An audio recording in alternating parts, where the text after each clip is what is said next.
Causerie Vaudoune.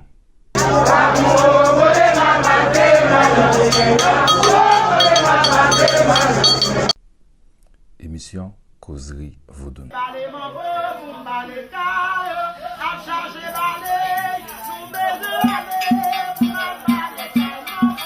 Causerie Vaudoune.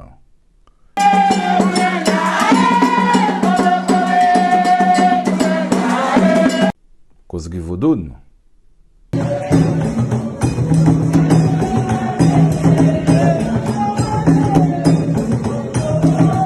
Causerie Vaudoune. Causez Vaudoune.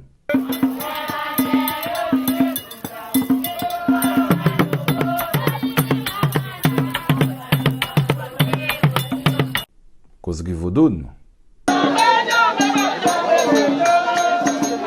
Causerie Vaudoune.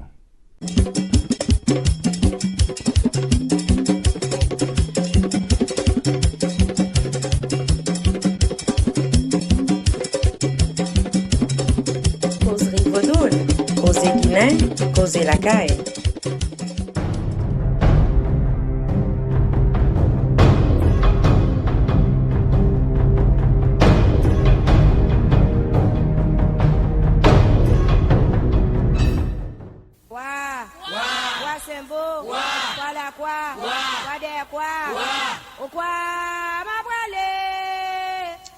Shalom Aleihim à la famille de la connaissance, paix, lumière et amour sur chacun de nous. Nous bénissons la divinité en chacun en cette belle matinée de mars. Que toutes les bénédictions nous accompagnent. Votre frère le Rabbi Eliah depuis le 229 sur la thématique le culte des ancêtres et la réincarnation. Bien-aimés frères et sœurs, quand on parle de la tradition africaine et qu'on ne fait pas mention du culte des ancêtres et de la réincarnation, ce n'est pas la tradition africaine. Nous savons aussi que dans toutes les formes de tradition, nous avons la culture, nous avons le culte qui est voué dans cette tradition. Nous avons la culinaire, nous avons la manière de s'habiller, tout cela rentre dans l'animation de la tradition. Le culte, c'est la forme d'adoration, la manière choisie pour se relier à l'invisible. Maintenant, quand on parle du culte des ancêtres, nous savons que on veut parler de ce que nos aïeux avaient fait avant notre ère actuelle et que nous devons continuer leurs œuvres. Nous devons perfectionner leurs œuvres. C'est ce qui est enseigné, si je ne me trompe guère. À cela est ajoutée la question de la réincarnation, que c'est telle personne qui est partie, qui est revenue et autres. Mais laissez-moi vous dire déjà que dans la réincarnation, personne ne peut, en tout cas, selon moi, mes approches pour comprendre cet état d'événement spirituel qui est vérifié et que la Bible aussi en a fait mention. Pour les chrétiens, sachez que c'est Élisée qui est la réincarnation de Jésus. Élisée est la réincarnation de Jésus. Élie est la réincarnation de Jean-Baptiste. Ou bien Jean-Baptiste est la réincarnation d'Élie. Bon, voilà. Jean-Baptiste est la réincarnation d'Élie et que Jésus est la réincarnation d'Élisée. Dans le Nouveau Testament, c'est cité dedans. Même si les chrétiens n'arrivent pas à accepter cela, c'est parce que tu n'as pas accepté quelque chose que cela est faux ou bien est vrai. Bien-aimés frères et sœurs, l'âme, tel que nous le savons que l'âme doit quitter le corps et que l'âme n'est pas terrestre, ce qui voudra dire que l'une ne choisit l'incarnation de l'âme. C'est un processus qui n'est pas terrestre. Ceux qui décident de cela ne sont pas des habitants terrestres. Ceux qui décident de la vie ou de la mort, compte tenu des pratiques, ne sont pas à nos merci. c'est la terre que nous avons de commun, nous parlons de la terre. Lorsque vous rêvez, vous allez à des endroits. Les endroits que vous y allez, c'est des endroits vivifiants aussi. C'est des endroits vivifiants. Là aussi, il y a des vies. Là aussi, il y a des vies. Ce sont des mondes. Vous voyagez, vous allez à tel endroit, vous allez rencontrer des gens pas possibles. Et que, après, vous venez dans cette vie présente, vous reconnaissez la personne, vous dites toute forme de reconnaissance de la personne. La personne dit, je ne vous reconnais pas. Mais vous savez que vous connaissez la personne. Oui, au cours de vos voyages, vous l'avez croisé dans l'un des mondes. Parce que, par exemple, quand on prend la Kabbale, l'arbre de vie, nous avons 9 mondes différents qui envoient sur cette terre leurs représentants. Et le monde qui est visible pour nous, parce qu'à cause du corps que nous avons porté, le monde qui nous est visible avec l'œil nu, c'est la terre. Parce que notre corps est lié à la terre. C'est ainsi que lorsque nous aussi, nous quittons la terre pour nous rendre dans autre monde, nous sommes un esprit. Et que de la même façon, les autres aussi, quand ils quittent leur monde pour venir ici sur la terre, eux aussi, ils sont des esprits. Maintenant, la réincarnation, certains pensent que telle personne qui est partie de telle famille doit revenir encore dans la famille. Telle personne qui est partie de telle famille doit encore revenir. Ce n'est pas évident que cela soit ainsi, de génération en génération. Et pour preuve, vous verrez que dans une même famille, même père, même mère, vous verrez qu'il y a parmi ces enfants-là, quelqu'un qui est comme un étranger pour son père, pour sa mère. C'est tout comme si c'est un enfant placé et que tout ce que lui fait n'est du goût de personne. Et tout ce que lui aussi fait, tout ce que les autres aussi font, aussi n'est pas de son goût aussi. C'est tout comme si c'est un étranger qui est venu là. Sachez que il est venu comme un étranger.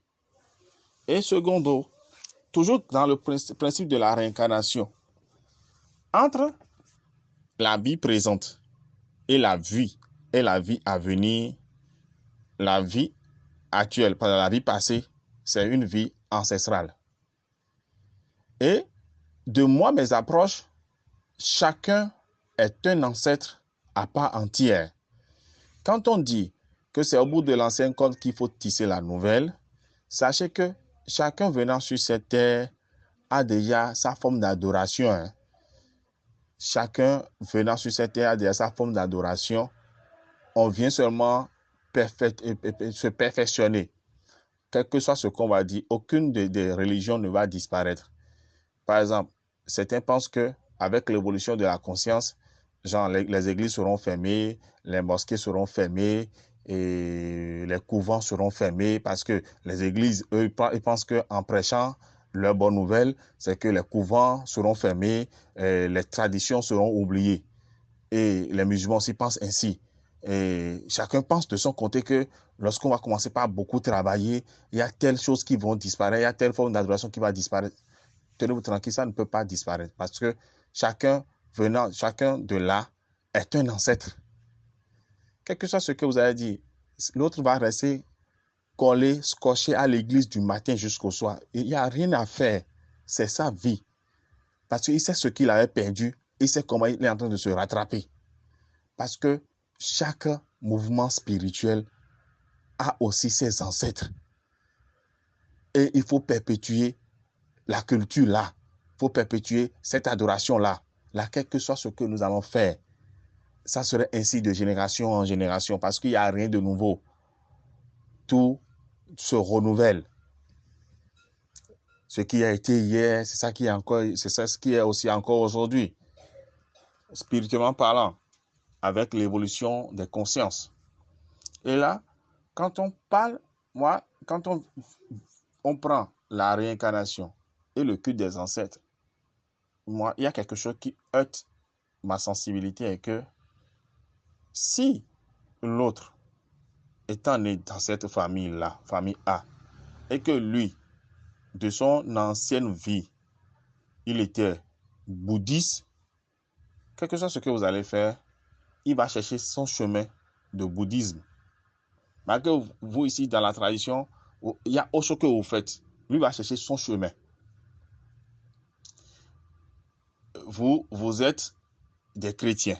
La famille, là, tout le monde est chrétien. Mais lui, dans sa vie passée, il était de la tradition africaine. Quel que soit ce que vous allez faire, il va quitter pour rejoindre son ancienne vie. Parce que chacun travaille pour aller corriger son ancienne vie. Chacun travaille pour aller se reconnecter à son ancienne vie. Et là, quel que soit ce qu'on va faire, les gens iront. Le reste, certains entrent dans les regroupements spirituels compte tenu de leurs problèmes matériels, compte tenu de tel problème, et qui courent, ils rentrent dedans. Mais quand vous rentrez dans ces regroupements spirituels, ceux qui sont même prédestinés pour ces regroupements spirituels, vous verrez que le matériel n'est pas leur souci. Ils sont scotchés à la chose. Ça va ou ça ne va pas ou ils sont dedans. Quel que soit ce que tu as dit, ils vont te dire, il faut laisser. Je sais ce que je trouve dedans. Même si toi, tu vois que lui, il est misérable dedans, que rien ne bouge pour lui, lui sait que dans son cœur, ça va. Et pas fini, on dira que c'est un aliéné. Lui, il est en train de faire le culte de ses ancêtres. C'est pour cela que aucune des traditions au monde ne va disparaître, à moins que tous les hommes disparaissent au même moment. Mais tant qu'il y aura des rencontres de cœur, d'amour, et que les gens, il y aura brassage, telle famille ira prendre tel pas, tant qu'il y aura de naissance, sachez qu'il y aura toujours de la renaissance au niveau de chaque forme d'adoration. Ce qui voudra dire que ceux qui font des combats interreligieux, interdénominations et autres là, vous perdez votre temps. Aucune, pour ma part, et je ne le généralise pas, pour la compréhension de la vie que j'ai aujourd'hui, aucune de ces choses, de ces formes d'adoration ne va disparaître. Et ériger les divinités ne va pas disparaître. Ne pas ériger les divinités ne va pas disparaître. Faire des libations avec les animaux ne va pas disparaître. Parce qu'il y a ceux qui l'avaient fait hier et ils sont là aujourd'hui, ils vont le faire. C'est le culte ancestral. C'est leur ancienne corde. Ils vont tisser leur nouvelle corde pour se perfectionner. Parce que le principe de la réincarnation, c'est que l'âme atteigne la perfection. Hier, un frère a développé dans un autre groupe que quand quelqu'un atteint l'âge de 80 ans, plus 80 et plus, ce dernier n'a plus le droit de se réincarner. Que c'est pour cela qu'on voit dans l'Église catholique que les papes ne sont pas des jeunes. Aucun pape ne devient jeune. Et que tous les papes sont morts après 80 ans. Pour moi, je n'ai pas vérifié, je n'ai pas fait l'étude, mais je répète, c'est dit, parce que quand je l'ai écouté hier, ça m'a vraiment sidéré. Et pour les quelques papes que je connais, à part l'avant-dernier là qui a démissionné, mais effectivement, aucun d'entre eux, moi, mon existence actuelle, aucun d'entre eux n'est mort avant 80 ans. Vous voyez un peu. Et là, aussi dans nos familles, il y a de ces vieillards qui sont partis aussi comme ça. D'autres sont partis comme les Élie, comme les Moïse, et ainsi de suite, ainsi de suite. Mais moi, pour ma part, pour résumer cet enseignement, le culte des ancêtres, elle est personnelle. Le culte des ancêtres, elle est personnelle. Ce n'est pas un culte de la masse, c'est personnel. Ce que je fais aujourd'hui, c'est personnel. Je suis kabbaliste, mais je le fais de ma manière. Si vous voulez me comparer à la Kabbale juive, vous n'allez pas me trouver dedans. Si vous voulez me comparer à une Kabbale orthodoxe, vous n'allez pas me trouver dedans. Vous voulez me comparer à une Kabbale chrétienne, vous n'allez pas me trouver dedans. Parce que moi, j'ai ma manière de réception et que je me suis accroché à cela. Vous voyez un peu. Chacun est un ancêtre à part entière. Moi, ça m'a été dit ainsi et je travaille par rapport à ça. Je suis un ancêtre à part entière. Parce que j'ai eu à faire des réincarnations. Et Rien ne prouve qu'aujourd'hui, si je meurs, je ne vais pas me réincarner. Ça dépend des œuvres que j'aurai accomplies et que la décision finale viendra de ceux qui m'ont envoyé en mission pour dire, lui, il n'a qu'à aller se reposer. Comme l'a dit le fils ayant travaillé, il repose à la droite du Père. Lorsque mes pères me diront aussi, va te reposer, va t'asseoir à la droite, à notre droite. Et chacun n'a qu'à travailler ainsi. Voilà ma part de compréhension du culte des ancêtres et la réincarnation. Que les bénédictions soient. Ce que ton papa fait aujourd'hui va influencer tes enfants. Ce que moi je fais aujourd'hui va influencer mes petits-fils. Mes enfants, je suis là, je les surveille, je leur montre ce qu'il faut. Eux aussi sont en train d'apprendre directement de moi. Mais ceux qui vont bénéficier de moi en tant qu'ancêtre, ce ne sont pas mes enfants, ce sont mes petits-enfants et arrière-petits-enfants qui auront à bénéficier de ce que nous faisons. Et là, quand on nous demande d'aller faire le culte des ancêtres, si ton grand-père n'a pas été un homme spirituel sur cette terre, il est venu, lui, il a fait sa vie, et aller boire, manger, faire sa vie, la chose spirituelle ne lui a rien dit. Ce dernier, un soulard, un vagabond, tout ça, il fait des trucs, et puis il est mort. Ce n'est pas un ancêtre à invoquer. Hein. Lui, la paix, ce n'est pas un ancêtre à invoquer. Il n'est pas un ancêtre. Parce que, tel que nous réclamons les héritages physiques, c'est ainsi que nous réclamons aussi des héritages spirituels. Parce que invoquer un ancêtre, c'est pour rentrer en communication avec lui grâce à l'héritage spirituel qu'il a laissé. Maintenant, si celui chez qui tu veux te rendre pour demander secours, aide, n'a pas ce que tu veux, parce que tu ne peux pas te rendre chez quelqu'un qui n'a pas de l'argent et que tu lui demandes de te faire un prêt. Ce n'est pas évident de trouver. Tu ne peux pas voir un misérable et lui demander que tu veux faire un prêt de tel montant qui t'aide à faire. Tu sais qu'il n'a pas l'argent. Mais on va demander à celui qui a. Si on le fait physiquement comme ça, la personne est venue sur cette terre, il n'a pas payé même un mètre carré de parcelle quelque part. À sa mort, qu'est-ce que les enfants vont partager comme héritage physique? Ils n'ont rien à partager. Il n'a rien laissé. C'est ainsi que, aussi spirituellement, il y en a des gens aussi qui n'ont rien laissé spirituellement et qui sont morts. C'est pour cela que certains vous diront que nos ancêtres ascensionnés, les ancêtres les plus méritants. Maintenant, chacun a son père, chacun a son grand-père. Nous avons des oncles et autres. Mais nous savons que tu ne peux pas aller réclamer l'héritage de ton oncle, que ce soit paternel comme maternel. Lui aussi, il a ses enfants. C'est au cas où il n'a pas d'enfants que l'héritage revient à la grande famille, il faut partager et autres. Maintenant, si toi, là où tu es aujourd'hui, ton grand-père, par le passé, n'a rien fait spirituellement, il n'a pas laissé d'héritage spirituel, il ne faut pas aller faire son évocation pour dire que tu veux lui demander quoi que ce soit. Il n'a rien à t'offrir. Spirituellement, il n'a pas un héritage à te donner. Si physiquement, il n'a pas d'héritage à te donner, et que spirituellement aussi, il n'a pas d'héritage à donner, là, toi, tu n'as pas inclus dans cette affaire. Tu as un culte présent à faire.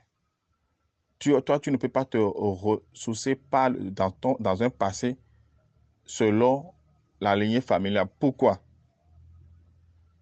Les gens vont dire que mais ces oncles ont eu à faire des travaux spirituels. Quelle est l'harmonie et l'entente qui a régné entre les oncles avec ton grand-père et autres, tout ça, là, les frères de ton grand-père, tout ça, tout ça, tout ça. Il faut voir tout cela. Quelle a été l'harmonie, l'entente? Or, pour se présenter dans le monde spirituel, tu donneras ton nom.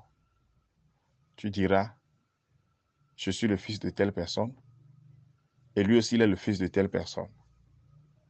On remonte à 3 générations. Toi, une génération. ton papa, une génération, ton grand-père, une génération. Voilà la génération qui t'est liée. En dehors de ces générations-là, tu n'es pas lié. Parce qu'on ne peut pas remonter au père de ton grand-père. Parce que le père de ton grand-père aussi a des enfants, a plusieurs enfants, dont est issu ton grand-père. C'est pour cela que je bénis la science pour ceux qui ont fait les séries générales, de la A jusqu'à D. En terminale, on leur parle de la génétique, on parle de l'arbre généalogique, et on parle de l'échiquier de croisement, on parle de pédigré. Voilà le terme pédigré. Et on nous montre pour parler des maladies et sanguins, consanguins, mariage consanguin et autres, tout ça là. On nous montre les pédigrés et que on trace, on dit telle famille A est allée chercher telle famille B.